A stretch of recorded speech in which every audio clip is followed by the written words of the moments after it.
I'm Mary. No, Richard. We got Rands over here. And I'm Rands. I hope that's not how we sound. Yeah, whatever. Yeah, it's Dead Decks. Dead Decks. Yeah, buddy. All right, buddy. Yeah. And CCG History. It's me, it's CCG History. Yeah, it's been good. Thank you for inviting me on, fellas. What's on the thanks for cooking coming. today? It was short notice. We just decided here in the last couple hours, it's okay, see what Rand's doing. Yeah. 2 hours ago, spent an hour and 50 minutes on our work computer. And here we are. I think we've got it figured out. If not, we'll see this.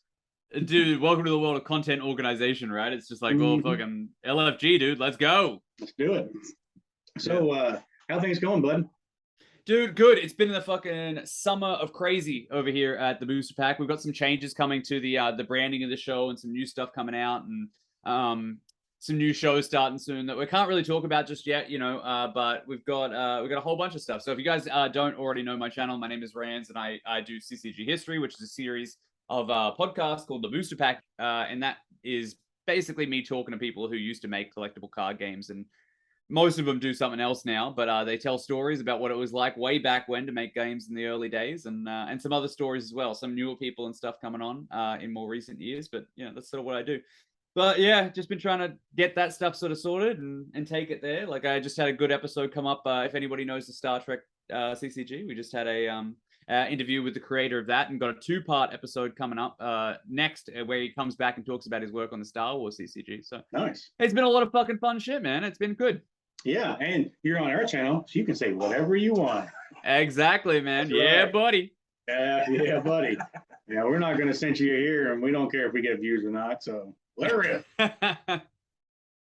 Why the fuck not? All right, yeah. So what about you guys? What's your summer been looking like? Oh, well, it's been hot down here in Abu Dhabi. It's been quite warm. We've been having a little bit of humidity this year, so Yeah.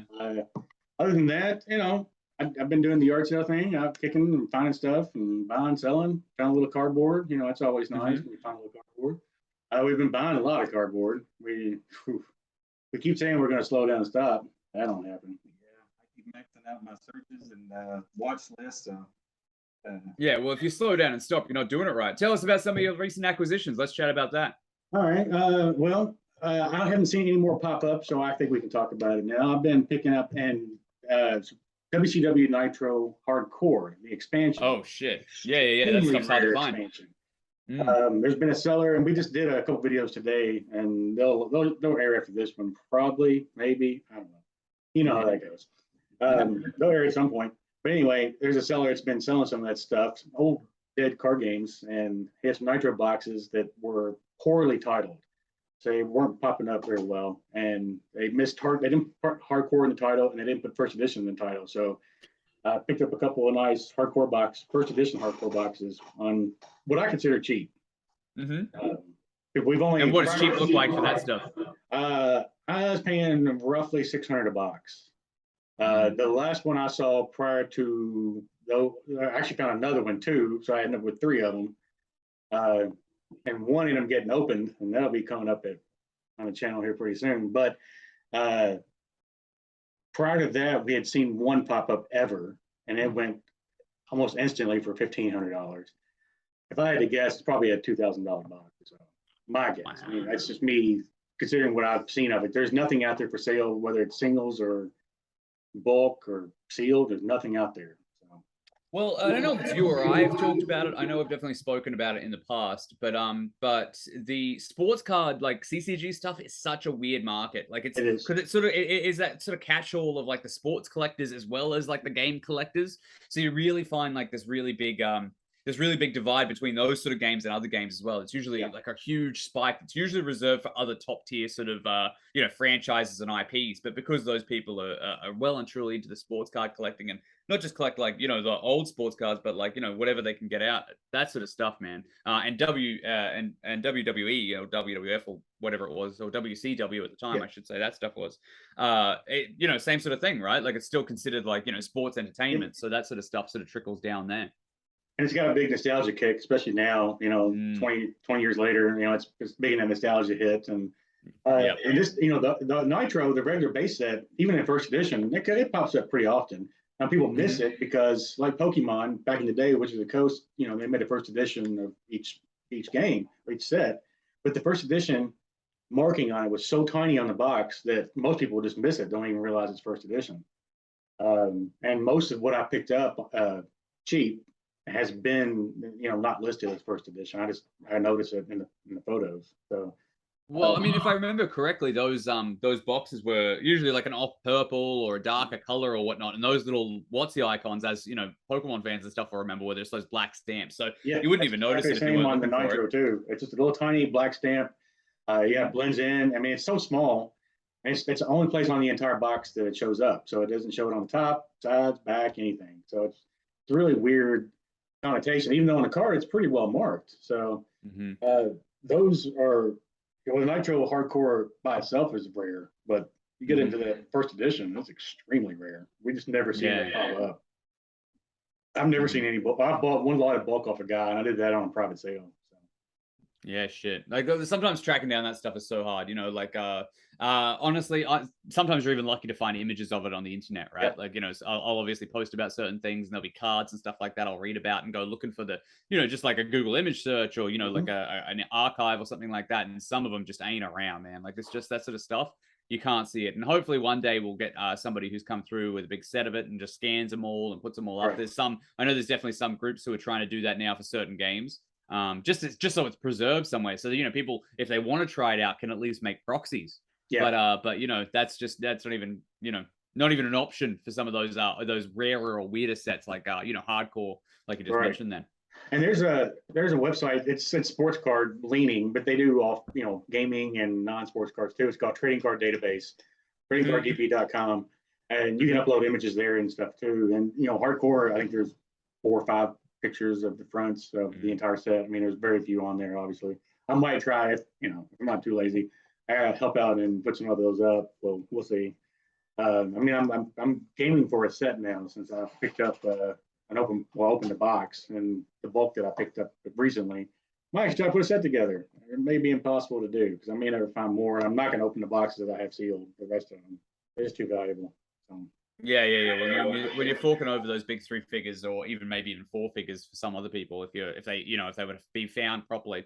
Right. Now, speaking of the old dead CCGs and the playability of them, I actually got back from GenCon recently, and I had a pretty decent showing for the old dead CCG group. So we had the old Warlord group there. They were really out in force. They were doing some good stuff. The old Harry Potter TCG revival group. They were playing, not only just the classic, Wizards of the Coast version, but like their sort of cards and stuff as well. So shout out to Stefan and Woodrow, both running those sort of events as well. Woodrow was doing, on the first couple of days, I believe he was doing World of Warcraft Reborn as well. So, he is an absolute monster when it comes to the classic dead CCG stuff. So if you haven't already checked out and you're interested in those games, make sure you go try and track those sort of revival groups down. I think they all have groups on Facebook, and some of them have Discords now, and other ones have Twitters and all that sort of stuff. The other one that was really, really cool to see was Star Wars Destiny had a couple as well. So a couple more recent things. And also there's a couple of new CCGs coming out that were really being pushed at this event as well, which I was surprised to see, actually. Yeah. Which ones were those? So Bandai, who had a huge success internationally, not so much in America, but huge success internationally with Digimon last 2020, 2022 sort of thing. Have now into One Piece. They're doing like an original One Piece, and they were demoing that, and that seemed to be getting some pretty good buzz. But the other thing that really shocked me is they got a Japanese TCG coming out that they had released here way back in like the late 2000s, 2008 by Mike Elliott, who did worked at Wizards of the Coast and designed Duel Masters and all that sort of stuff. He's got his Japanese game that's still been going for almost 20 years now, or whatever it is, been 15 years or whatever now. And that's coming back out here through Bandai. They're going to try and take another run at that. It was called Battle Spirits, but I think the new English version is called Battle Spirits Saga. I don't know what that means, whether that means they're going to just be repackaging the old Japanese cards in English now or whatnot. Obviously, it wouldn't cost them anything if that's what they were going to do. But yeah, with those sort of Bandai successes recently, I'm sort of surprised to see there's some big stuff coming. Very nice. Yeah. Are they having the old 90s stuff out? Do you see any really games being played? Yeah, there was some like 90s stuff and whatnot. Like the big like the big sort of groups, you know, like your sort of revival groups and stuff like that weren't there. I don't think Star Wars CCG was there or Star Trek CCG or anything like that. But there was yeah. So that sort of was a little bit disappointing. But I mean, it costs, you know, it costs money to run an event at Gen Con and stuff like that, right? True. And there was, I would say that, and Gen Con is primarily role playing and board games, you know, like what, it's not really heavy on the CCG sort of side of things. They had like a Magic regionals there and stuff like that. But and obviously I think there was a few legacy events, and I had a chance to talk to some people who used to be, you know, pretty big in those sort of classic sort of Magic scenes and stuff. But yeah, as for that really old sort of stuff, a lot of those groups, will, like the organized groups, even Overpower just had a big tournament as well. Those guys will sort of do their own thing just because it costs so much to go to Gen Con. And even though it's centralized, you know, they've sort of been doing their own tournaments for so many years now that, you know, why pay if you can go to do it, you know, get your group together yourself, right? And everybody's sort of used to it. You don't have to worry about the hotel fees and all that sort of shit as well, because I got fucked on the hotel prices and stuff. I booked way too late and you know, was paying 3 times what I should have been for the kind of room I was in. Oh. Now, if you guys are interested in those sort of classic collectible card games, stay tuned to not only my channel, but sort of like the dead CCG space, because I can't tell you what game, but there is a game coming back as a collectible game from that sort of 90s, early 2000s era. It hasn't been fully announced yet, but it is coming back. Interesting. We will keep our ears to the ground. Yeah. I wish I could talk about it now, but it's one of those things that I sort of, you know, heard. Yeah, we get it. Unofficially heard. You know what I mean? Yeah, you know, it's official, but you know, one of those things where they got to make a proper like business announcement and shit. And right? like, Yeah. Investment and all that sort of stuff. They don't want fools like us premiering that shit. Come on now. I'm putting in well my as notes. well, you know. Yeah. Rands and big old T's. I got it right here. That's gonna be the title of the video. Rands with big OT. Dude, I thought you were saying big OTs, like tournament organizer, man. I'm not fucking touching that shit with a 10-foot fucking clown pole. I'm not gonna be pursuing people and putting people up on fucking, you know, the next round pairings or nothing. No, but I'll tease you, man. Like you know, the shirt stays on tonight, but it is hot and sweaty here. We can send you some cards if you need some nipple rubbing. That's right, man. That's right. Actually, speaking of, here's a little bit of an obscurity. There was, I mean, I don't know how deep you guys dig, but there was an independent TCG for this company way back when, and they had a showing at Gen Con, and it's called Cosplay Deviants, which is a bunch of, you know, girl models who dress up in, you know, pop culture characters and stuff like that, you know, in like a sort of, yeah, I don't know, like a burlesque sort of way. And they've sort of pivoted nowadays. They sort of do a lot of like accessibility stuff, a lot of diversity stuff. I didn't get a chance to see them at the show. It's not my speed, but at the same time, a lot of people were actually singing their praises because they were bringing a lot of people to that space. You know, women and supporting, you know, body normalization and stuff like that. And they had a CCG way back, and I think they were still selling cards there for it. They've still got new sets coming out. Which is wild. It's obviously an independent thing, and I'm pretty sure the game is essentially war or rock paper scissors or something like that. But you know, it's a curiosity in the annals and corners of CCG history. Yeah, for sure. If you've never seen Cosplay Deviants area, there you go. Hey! You know, leave the teasing to me, fellas. Fellas, leave the teasing to me. Yeah, I was gonna say, you're gonna start rubbing your nipples. Just, you know, make sure I'm, you know, involved. Even though we're a channel nobody gives a shit about, we still might get shut down for that. I almost ordered some cards. I remember seeing them. Yeah, you might see them pop up on whatever, Facebook or eBay or whatnot every so often. But that's the only connection I have with the brand. I never seen like the calendars. I think they have calendars and videos and all that stuff. But the I was gonna say the TCG is the only thing I know. But they had a booth there, and it was all like covered in like silk, like you couldn't see in and stuff like that. I didn't get a chance to go in, but obviously it wasn't really my speed. But it was interesting to see nonetheless. Fair enough. It was interesting. You know what else I was really surprised to buy? A lot of, obviously, you know, I'm sure your channel's talked about it. My channel definitely has. But the Kickstarter TCGs of the last sort of 12 months, sort of 18 months sort of thing that really had that hype and boom. You know, you would expect if they were all as supportive of like sort of that game side of things as much as they said they would show up for that. And almost none of them did. The only one, shout out to Genesis. They had an event which I missed. I missed by an hour because I had my clock still set to fucking Atlantic Canadian time. Not the right thing. I missed it altogether. But yeah, it was weird to see that none of them, except for Genesis, had made an effort at all at the biggest, you know, tabletop gaming convention ever. Yeah, I'm surprised at how quickly all the Kickstarter stuff has seemed to fade away. It's all Mhm. turned from hype, hype, hype to fucking scammers. They done ran off with all our fucking money. Yep. And I know I some of mean, them probably have. I did invest in myself a couple of them, not including Sorcery, which is not out yet. I'm mhm, in on that one too. mhm, One is produced, and I've actually got that in. I'm not going to mention here because it doesn't really matter, but I've gotten that mhm, one in, and I've actually sold all mine off. It's more of just an investment piece on that mhm. front. And the second one I invested in, again, I won't mention it because it's not. It doesn't really matter again. Um, uh, Hold on a minute. Hold on. And so uh, it's still kind of in flux if it's going to ship or not. I mean, they still putting out updates and they're saying it's being printed, but I don't know. But a lot of people have already, turned sour on it, like they do everything else. It's love and then hate and then hate, hate, hate, hate, hate, hate. Yeah, there was definitely one that I decided to try just because I liked the what it was doing with its art, and I was like, oh, I'll give it a go. I'm sure they'll print the cards, but no such luck. I mean, obviously, the ones I will mention, like Genesis, obviously just delivered on its Kickstarter, beautiful packs and stuff like that, definitely worth supporting. Sorcery, I have full faith in, and they are doing everything they can to make the best possible product. And they're sort of really the two that really I've got my support behind. Yeah, I think Sorcery is going to be fantastic. Actually, Hmm. I don't have any fear about that going well. And in fact, I invested pretty heavily in that on the Kickstarter side. So Yeah, yeah. Well, I'm not doing it for the investment sake. Obviously, just doing it for yeah, the checking it out. But I'm super excited. I'm hoping to get my sort of local LGSs sort of on board with it. Like a small community. I'm not not imagining 40 player sort of Friday nights or something like that. But I'm definitely hoping that there's a casual side to it that people yeah. can sort of get into.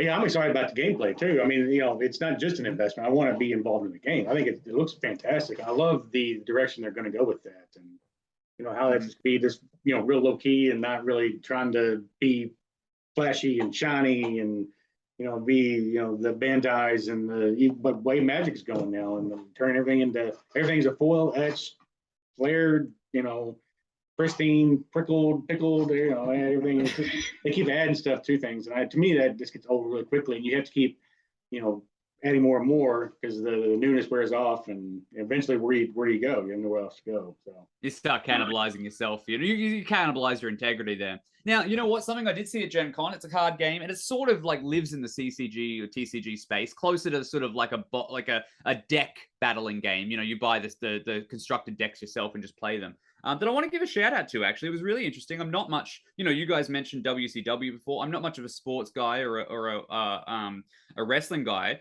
but I sat down for a demo with it, and I really dug it. It was a fast-paced game, super easy.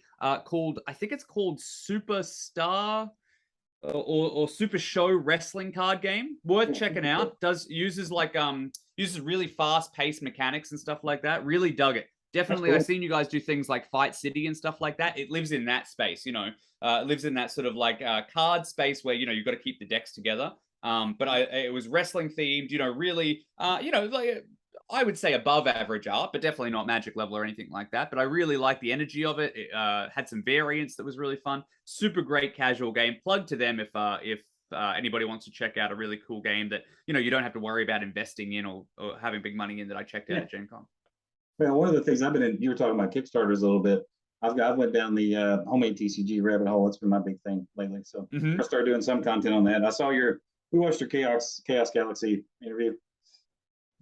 Yeah, I mean it's cool. It's like like my bill of it is unlike the Kickstarter ones that are trying to farm money and stuff like that. My perspective of this is these are garage bands. These are the Yeah. fucking Nirvana of the genre. You know what I mean? Like Yeah. there's Yep. people doing weird stuff. It doesn't matter if it's balanced. It doesn't matter if it looks good. It's just weird for the sake of weird, and I love it because I've always looked at collectible card games, trading card games as an art form, and seeing this sort of expression, this like sort of sucking the business side out of things. I mean I absolutely love it.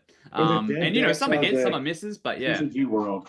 We're not trying to make anything of ourselves, or we're not trying to make any money off Hmm. this shit. We're just having fun, and that's kind of how I feel the homebrew guys are doing. They're just having fun. It's all it's good enough. Absolutely. Well, my perspective there is, of course, like there's some of those home guys who've gotten delusions of grandeur thanks to this sort of Kickstarter wave and stuff like that, and those that you can certainly tell who are like, oh, now it's got foil and it's got like a hole punched in the side of it or some shit. But no, that's not really what I'm down for. The ones who are just there, just doing the thing, like Chaos Galaxy, who I interviewed on my channel. If you're interested, check it out. Booster Pack podcast or the Booster Pack Network coming soon. And you can check out a conversation with him. And I love he's been doing it for 7 years, man. Like there's no, not trying to make money, just trying to cultivate a fan base. Just love, the love of the game. Love of the genre, love of the game, love of the, it's like he told this story, it's he was inspired by opening his first pack of cards to put that together. It's not about inspired about, making bank or, flipping things for, hundreds of thousands of dollars. It was just all about, being inspired by not being able to afford cards when he was a kid. So he just started making them when he was a teenager, and it's just continued on from that. Authenticity. It's hard to replicate Authenticity, that. dude. Yep. For sure. What else you got, Richard?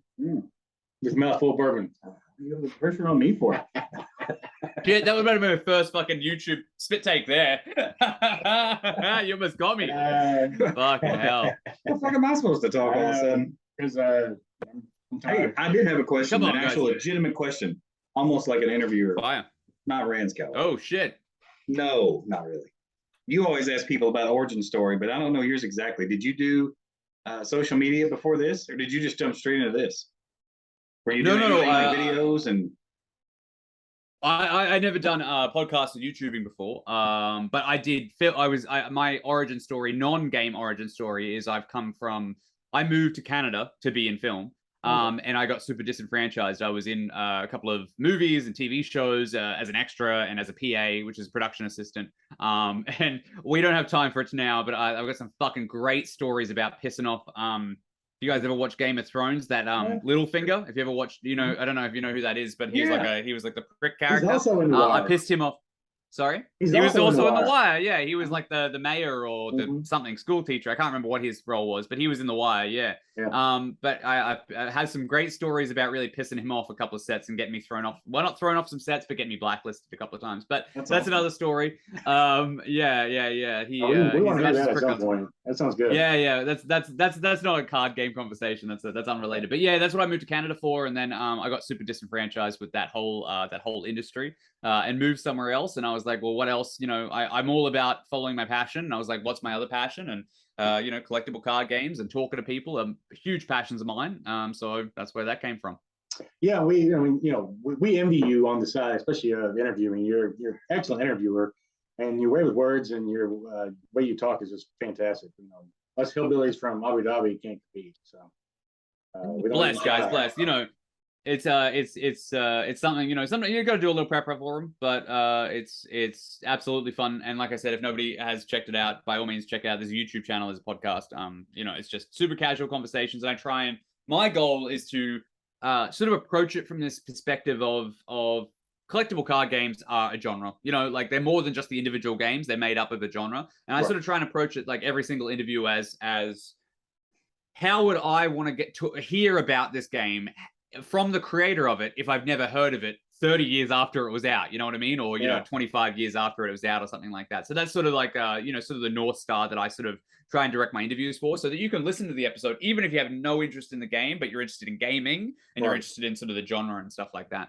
Yeah, it's fantastic. I mean, we're really impressed with what you do. And, I know I mentioned it on Twitter that, you deserve way more respect than what you get. It's, it's ridiculous that you get 200 views on a video. I mean, the guys full. I mean, it's just like, really, Well, one view. What, like, seriously, 3 people. Like, the reason I started the show is because there was nobody talking about the stories that I want to talk about. So literally everything is gravy for me. One person who views it who I don't know, or who isn't, one of my friends or something like that, is gravy for me. So that's all the more important, and it's really helped me foster some connections in the industry, and it's been unbelievable. Even though those numbers look low, they've opened a lot of doors. That's great. That's fantastic, and that's awesome. I'm really glad that it has, because it's deserving for sure. You hope you keep going, man. I've listened to everything you put out multiple times, so we're looking forward to hearing more of your stuff. Dude, and same to you guys. You know, like I obviously can't catch every episode. You guys do a lot of content, but I do drop in every so often whenever I've got like whenever I see you guys pop up on the subscription page on YouTube. I always drop in, check it out, and you know, I know I'm in for a good time, especially if I've just cracked a drink and I'm sort of like starting to settle in. You guys are a good like what's the word, like, you know, aperitif, or, you know, appetizer content for, you know, before you jump into the sort of heavier sort of, you know, long analytical sort of videos that you get from somewhere else. Oh yeah, we're all about taking the piss here. No long. Well, the other side of it is you guys are great at the other end of the night too. After I've had my few drinks and listened to all my serious shit, I'm just like, well, let's just hang out. You know, you're good hangout content. Yeah, we're like not it is right now. We don't want to be serious. We don't want to be taken seriously. For fuck's sake, please God, never take us fucking seriously. Yeah, buddy. Yeah. Well, I mean, for your listeners who don't know, maybe there's some new ones. You know, you said you guys cracked a decent subscriber amount. We did a podcast together, but talking about our favorite dead CCGs of all things, and I thought you guys were just the perfect thing to talk about. And in fact, that's probably one. That's I think, I'm not 100%, but that's probably my most viewed rare slot, because people love that sort of shit. They love people listening to people reminisce about the games that they love. Yeah. And you know, that's what we're all about. We dig into the old shit because we grew up then, and we didn't really get to experience it back then because it was magic, you know, and you know, scattering of Legend of the Five Rings, and then around here where we grew up, that's about all there was. We never saw any of those other games. And when we were looking through Scries and Inquest and all that back then, we skipped that shit. We didn't even I didn't even remember looking at an advertisement for another game because it was magic. That's all there was, you know. And we all. I mean, that's so true. Yeah.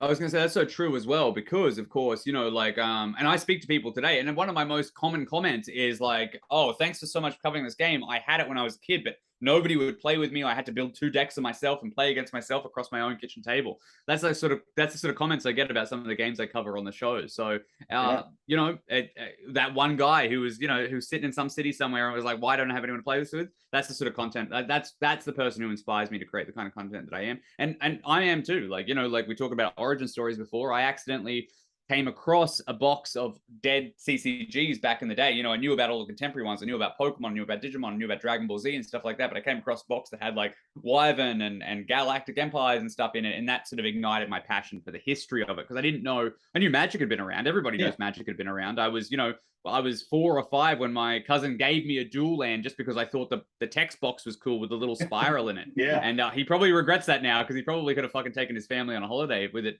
just alone. But I think it was revised. I think it was revised. I mean, I don't feel that bad. It wasn't black border. It was definitely white border. And I think it was a Tropical Island, if I remember correctly. But that was like the first Magic card I ever held. But it's a 3 or 4 night hotel stay in a decent city. So, you know. Yeah, it's something, but yeah, I cried and complained, and I thought it was the coolest card in his set because it had that little that spiral in the box and stuff, and that was the first time I ever saw Magic. Yeah. But speaking of social media, I also do Magic History Daily on Twitter, which has got you know, a decent 5-figure following. That's decent and stuff as well, and it's maybe really help me connect with some people in that sort of world. Magic is not my priority. I love Magic for what it did for the genre. But it isn't my absolute favorite game. I think that there's so much more space to explore. And I haven't really talked about this on the channel, but I love Magic, but I also hate it in a way because it was such a good game being the first trading card game. It sort of made, and your point before, made everything else obsolete in a way, you know what I mean? So it sort of overshadowed so much, you know, like you just said. So in a way, I'm frustrated that that there was such innovation in the early days. You know, if the first game happened to be, you know, Hyborian Gates or something like that, we might have seen a little bit more of a snowball and innovation before we hit that Magic level. But Richard's a genius, and Peter's an absolute shrewd and clever businessman. So the fact that they were able to put that game out without anything else around it is an absolute miracle. And for that reason, I love it. And I also wish that the history had gone a little bit differently so we could have seen some more innovation, but you know, it is what it is. And the irony of Magic is, you know, I go out yard selling all the time, every weekend, and I'm constantly looking for anything cardboard. I don't really care what it is. And I have to carry a Magic card in my pocket because most people don't even know what Magic is. They don't know Pokemon, they know Yu-Gi-Oh! You can mention those, and they're like, yeah, no, I don't have any of those. I know what that is, but I don't have any of those. You say Magic's like, you mean like magic tricks? Yeah, I've got some magic tricks in the closet upstairs. You want those? No, I want magic cards. What are you talking about? So it's the most popular CCG ever made, and the vast majority of people don't know what the hell it is. It's amazing. Well, I mean, that speaks to a big problem that the Magic community has at the moment, and it's that Wizards of the Coast seems so challenged to create their own IP, like to foster their own IP and sort of bring it outside of that gaming sort of format. And that honestly, that attitude dates way back to the 90s. I mean, we don't have time to get into this here, but there was people at Wizards of the Coast who were hired, thought that it was embarrassing. The fan base was embarrassing, so they tried to hide them from the general public. So they didn't want that sort of thing to be in front of people. But it's sad, but at the same time, nowadays you've got Magic that's doing Lord of the Rings that, just recently, the head designer of Magic asked a question if Star Wars Magic sets were something that people wanted, and obviously that caused a chain effect that everybody went crazy for. But of course it is. And Magic's got an IP problem. And Yu-Gi-Oh! And Pokemon, even though they are trading card games, they have their own IP that live and flourish in so many different ways, in so many different spaces. Yeah, they're everywhere. Exactly. And they absolutely. They've crossed all kinds of different barriers. It's not just stuck in a piece of cardboard where Magic's mostly been. They've tried video games, they've done a few books, but outside of that, there's not a lot of content that they've created outside of cardboard. But Pokemon and Yu-Gi-Oh! Both have gone the cartoon and the video game, and mainly cartoons, and it's what's really driven that. Well, here's a story that I don't think I'll have a chance to tell on my own podcast. So apparently, way back in about 1997, 1998, Disney approached Wizards of the Coast to do like a Saturday morning Magic cartoon. And essentially it was about a kid who, sort of like if anybody ever watched the old Dungeons and Dragons cartoon, a kid who fell into the world of Magic, basically. And, there would be, Howloon Minotaurs and prodigal sorcerers, and he'd come across all these things. And it was a cheesy kids cartoon. It ultimately ended up turning out that it was just another failed sort of animated series that they thought they could slap the Magic logo on. So Wizards of the Coast ultimately turned it down. But perhaps if they had explored that Disney property, maybe that would have boosted their perception in the marketplace. Who knows what could have happened? Yeah, and who knows, if that had happened, how things would look today. I mean, Magic is pretty damn big right now. I don't know what it would look like if it was 10, 20, 30 times bigger than it is. It probably wouldn't be nearly as good. Just to leave it there. Yeah, I mean, who knows? Who knows? As it is, but I've done a lot of questionable things in the past 3 or 4 years. I mean, me personally looking at it, but if they've been even bigger, like just a Pokemon size, I don't know, man. I don't know. Who knows? Who knows what could have been? And I love living in that space. As somebody who does a lot of the collectible game history stuff, I'm constantly asking creators about games that didn't get published. Like Mike Fitzgerald's Spider-Man game and all sorts of stuff. Like almost every episode, I feel like we're talking about a game that never came out.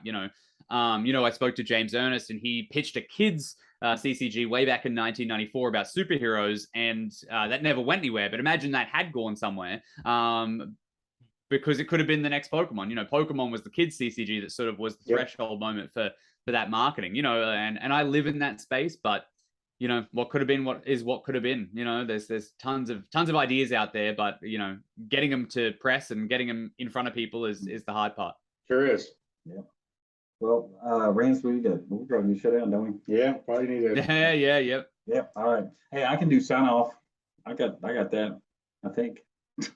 So what? Yeah, go for it, dude. Richard, go, Richard, go. Bye from us, Rands. Bye from you too. Goodbye, and remember, keep shuffling. Yeah, keep drinking. Well, it's Saturday night here, so good advice. All right, thanks, man. We appreciate it. All right, well, that's enough words. How do we do then? Good enough. Yeah, buddy, we did. Fuck yeah.